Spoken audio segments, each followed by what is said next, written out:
Артынан бір бейне басып тұрыңыздар. Жұмыстан келіп шаршағанша.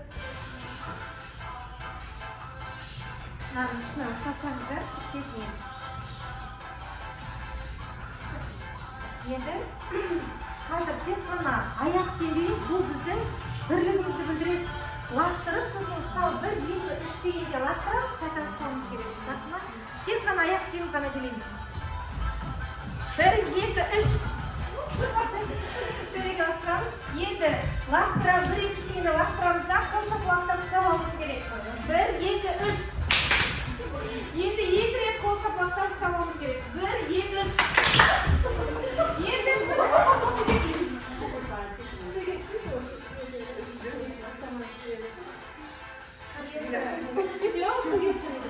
енді ақырын айналып жүріп, лақтырып қайтадан ұстауымыз керек. 1, 2, 3.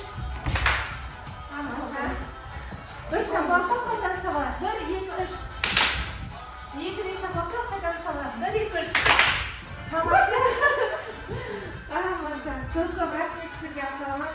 Біздің мына бірлігіміз, сыныптың бірлігі, жалпы ата-ана, оқушы, ұстаз, яғни мектептің арасындағы осындай байланыс ешқашан үзілмесін.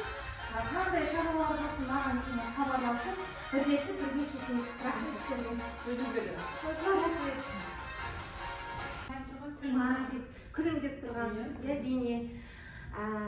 Бірақ түсі қандай? Сары. Қандай нәрсе осындай сап-сары болып бізге шуақ шашып тұрады? Күн, не? Демек бұл күн, бізге күннің бейнесі болып келіп тұр, Енді сабақтың әрбір біздің ата-аналар жиналысымыздың тақырыбы, сол сияқты бүгінгі біздің жиналысымыздың тақырыбы бала менің баға жетпес байлығым. Шын мәнінде біз ата-аналар сонымен ең ыстық дүние қазақ қана осылай ботақан деп айтады екен ғой. Сол сияқты біреу күнім дейді, құлыным дейді, алтыным дейді. Мен балаларымды осы оқушыларымды алтын сыныптан алған бері алтыным деймін. Алтын қызымның туған күні екен, алтын ұлымның туған күні екен, алтындарым деп сол сияқты кез келген қалай еркелетесіз, біз соны біліп жүрейік.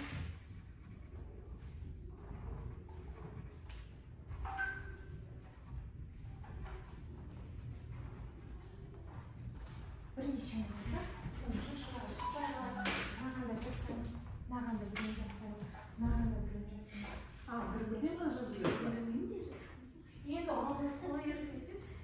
Алтыным ақылды ғой, өте ақылды болады. Сабырлы.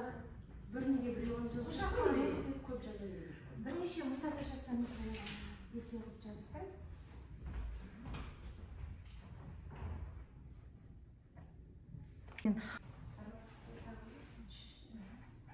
Бір-бірден қысқа жазсаңыз да ғой. Қолды бір елестерін.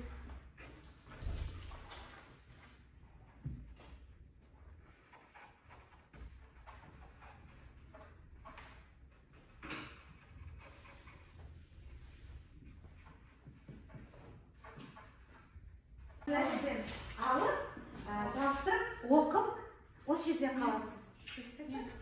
Оқып барып жапсырамыз ба?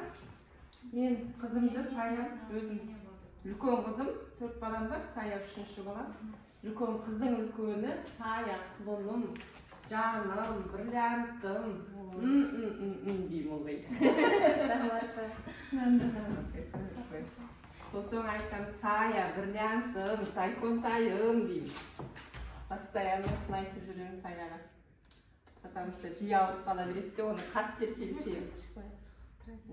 Сайора, жаным менің, ақылшым менің, көзіңнен айналайын. Тамаша.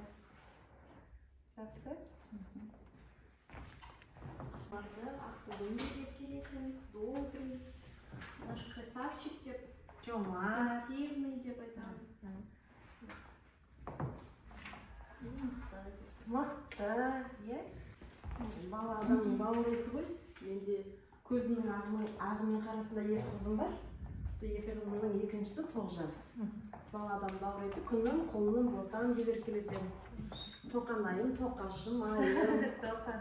Өмірімнің мәні, сәні деп еркелетем. Тамаша. Күшік сүйүшүм, эрким, жарыгым, жаным, акылым деп арасында бетине сүйтүп коём.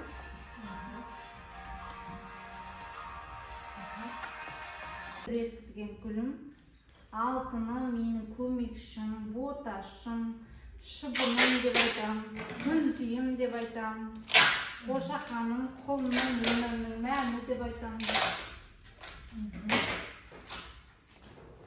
Қазір енді әділді мына жерге көшіп мынандай қазақтарым бар ғой, орамал тастамақ деп сосын ойым бар. Сол ойынды сіздермен бірге ойнасам деген ой. Бірнеше сұрақтар қоямын. Сол сұрақтарға жауап беріп көрсек. Мысалы, тұрып істесек те болады, или отырып істей керек? Қалай қарайсыз? Түсінбейтін ойын шартын. Орамал тастайды да, сол Сұрақ қойасыз. жалғастырып. Мүмкін тұрып істейміз. Біз бір сұрақтар қойсаңыз. Жоқ, жай ойымызды жалғастырамыз. Қиналып қалып жүрмін. Видеоға кетіп қалдым. Балалар күтілмейді екен десеңші.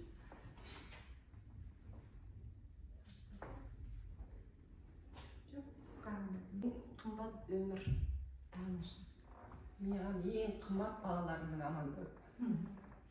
Маған ең қымбат мен анашым. Маған ең қымбат ол денсаулық. Рахмет.